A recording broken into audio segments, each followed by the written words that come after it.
ইরানের supreme leader Ayatollah খামেনিকে সচরাচর মিডিয়ার সামনে দেখা যায় না, কিন্তু যখন সামনে আসে তখন বিশেষ কোনো ঘোষণা নিয়ে আসে। এবারও ঠিক তাই হয়েছে। গোটা বিশ্বকে অবাক করে দিয়ে সামনে আনলেন ইরানের নতুন সুপার ড্রোন। কিন্তু আশ্চর্যের ব্যাপার হলো, এমন ড্রোন আগে কখনো বিশ্বের কোনো দেশের কাছে দেখা যায়নি। ইরান আগেও কামিকাজি ড্রোন তৈরি করেছিল, যেগুলো রাশিয়া এবং উত্তর কোরিয়ার মতো দেশগুলো ব্যবহার করেছে। কিন্তু এবার ইরান যে ড্রোন এনেছে সেটি সাধারণ ড্রোনের থেকে একেবারেই আলাদা। এটি 800 কিলোমিটার গতিতে উড়তে পারে, 150 কেজি পর্যন্ত মিসাইল বহন করতে পারে, আর সবচেয়ে আশ্চর্যের ব্যাপার হলো ড্রোনটি শত্রুর রাডারকে ভুল তথ্য দেখাতে পারে। অর্থাৎ রাডার ভেবে বসবে ড্রোনটা একদিকে যাচ্ছে, অথচ বাস্তবে সেটা উড়ছে অন্যদিকে। তাই প্রশ্নটা উঠছেই, ইরান এত উন্নত প্রযুক্তি পেল কোথায়? ইরানের বিজ্ঞানীরা আগের ধরা পড়া ড্রোনগুলোর অভিজ্ঞতা নিয়ে কাজ করে এই নতুন সিরিজ তৈরি করেছে। বিশেষ করে 4 মাস আগে ইসরায়েলের আকাশে পাঠানো কয়েক শত ড্রোনের বেশিরভাগ ইসরায়েলের আয়রন ডোমের ছোড়া মিসাইল দিয়ে মাটিতে নামিয়ে এনেছিল। আর তার ঠিক 4 মাসের মাথায় এই ড্রোন সামনে আনলো ইরান। এই ড্রোনের পেছনে রয়েছে ইরানের সবচেয়ে গোপন সামরিক আন্ডারগ্রাউন্ড ফ্যাক্টরি, যা মাটির 200 মিটার নিচে বানানো। সাধারণ ফ্যাক্টরির মতো না, এখানে নেটওয়ার্ক কাজ করে না, স্যাটেলাইট সিগন্যাল পুরোপুরি ব্লক। বাইরের গোয়েন্দা সংস্থা যতই চেষ্টা করুক এই জায়গার কার্যক্রম কোনোভাবেই ট্রেস করতে পারে না। ইরান বহু বছর ধরে তাদের মিসাইল এবং ড্রোন প্রজেক্টগুলো এমন গোপন মাটির নিচের বাংকারে চালাচ্ছে। কিন্তু এবার গল্পটা আরো রহস্যময় হয়েছে। ইসরায়েলের এয়ার স্পেস এজেন্সি দাবি করেছে কিছুদিন আগে তাদের পোর্ট সীমান্তের আকাশে তারা এমন একটি অচেনা ড্রোন দেখেছে, যা তাদের রাডারের সিগন্যালকে পুরোপুরি ফাঁকি দিয়ে চলে গেছে। তারা এটাকে ট্র্যাক করতে পারেনি, রাডারে ঠিকভাবে দেখতে পারেনি। তাদের দাবি সেই ড্রোন দেখতে অনেকটা ইরানের এই ড্রোনের মতো। এটা আশপাশে 3 কিলোমিটার এলাকার সব যোগাযোগ সিগন্যাল ট্র্যাক করতে পারে।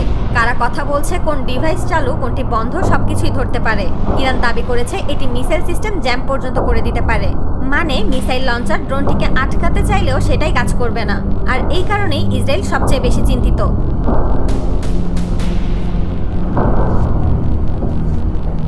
বিশেষজ্ঞরা বলছেন এই ড্রোনের প্রযুক্তি শুধু উন্নত নয়, বরং ইরান অত্যন্ত হিসাব করে তৈরি করেছে এই ড্রোন। আর এখানেই রাশিয়ার নাম উঠে আসছে। বহু রিপোর্টে বলা হচ্ছে ইরানের ড্রোনে যে রকেট সিস্টেম ব্যবহার করা হয়েছে সেটি রাশিয়ার মিসাইল সিস্টেমের সঙ্গে আশ্চর্যজনকভাবে মিলে গেছে। ইসরায়েল দাবি করেছে ইরান নিষেধাজ্ঞা অমান্য করে রাশিয়া থেকে গোপনে প্রযুক্তি আদান প্রদান করছে। তাদের হাতে কিছু স্যাটেলাইট ছবি আছে বলেও শোনা যাচ্ছে, যদিও রাশিয়া বা ইরান দুটি দেশই আনুষ্ঠানিকভাবে বিষয়টি অস্বীকার করছে। ড্রোনটির সবচেয়ে বড় বৈশিষ্ট্য হলো এর দীর্ঘ রেঞ্জ। ধারণা করা হচ্ছে এটি 4000 কিলোমিটার দূর পর্যন্ত উড়তে পারে। এটি শুধু মধ্যপ্রাচ্যের ভেতরেই নয়, ইউরোপের কিছু অঞ্চলেও পৌঁছে যেতে পারে। এমন রেঞ্জ সাধারণত শুধু বড় সামরিক শক্তিগুলোর ড্রোনেই দেখা যায়। এর সঙ্গে যখন ফেক লোকেশন সিস্টেম, সিগন্যাল বিশ্লেষণ, জ্যামিং ক্ষমতা আর উচ্চ গতিকে যোগ করা হয়, তখন তা মোকাবেলা করা বিশ্বের জন্য রীতিমতো চ্যালেঞ্জ। ইরান দাবি করেছে ইসরায়েলের সবচেয়ে শক্তিশালী প্রতিরক্ষা ব্যবস্থা আয়রন ডোম এই ড্রোনকে ধরতে পারবে না। আয়রন ডোম মূলত ক্ষেপণাস্ত্র এবং ড্রোন মিসাইল দিয়ে নামানোর জন্য তৈরি। কিন্তু যদি সত্যি এটা ইসরায়েলের পোর্ট সীমান্তের আকাশে ঢুকে থাকে, তাহলে তা সত্যি আয়রন ডোমকে ফাঁকি দিতে পারে। মধ্যপ্রাচ্যের ভূ রাজনীতিতে এই ড্রোনের আগমন এক ধরনের নতুন প্রতিযোগিতা শুরু করেছে।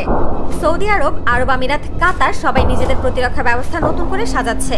কারণ যে ড্রোন একটি দেশের সবচেয়ে শক্তিশালী রাডার সিস্টেমকে ভুল পথে চালিয়ে দিতে পারে, তা ইরানের যে কোনো শত্রু দেশের জন্যই বড় চ্যালেঞ্জ।